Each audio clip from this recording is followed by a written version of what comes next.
The short answer to that question, I'm afraid, is I don't know. That is, there are some elements of mystery there that I frankly acknowledge. If you are looking for a cut and dried response that ties up every loose end, I can't help you. On the other hand, there are some other things to say.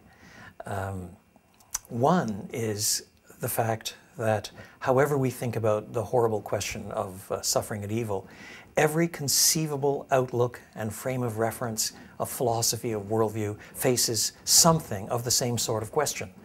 For example, supposing you are a philosophical materialist, that is, someone who believes that all there is in the universe is matter, space, time, and energy, nothing else. Everything is finally explainable in terms of bouncing subatomic particles. In that case, it's really difficult to formulate a really sophisticated interpretation of what good and evil really are. The trouble is that the philosophical materialists I know still want to preserve a sense of good and evil. They want to condemn a Pol Pot or a Hitler. There is a universal abhorring of those who bash up and beat babies. There are categories of good and evil that are universal, and we admire the good and self-sacrifice and so forth, and we despise and we are angry with, or we're disappointed at, we're revulsed by that which is evil.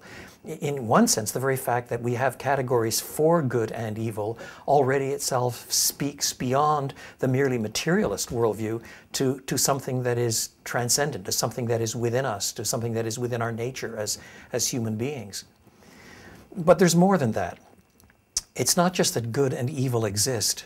From the Bible's perspective, although God remains sovereign over the whole, He doesn't stand behind good and evil in exactly the same way.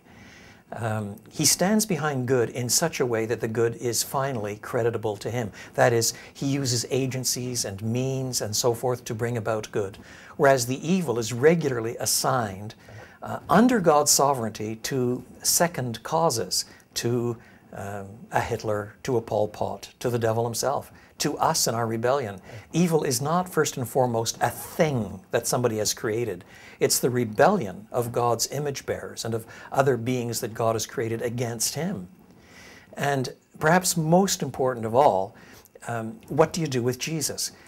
Because the Bible insists that Jesus came along perfectly good and one with God and one with human beings, simultaneously God and a human being.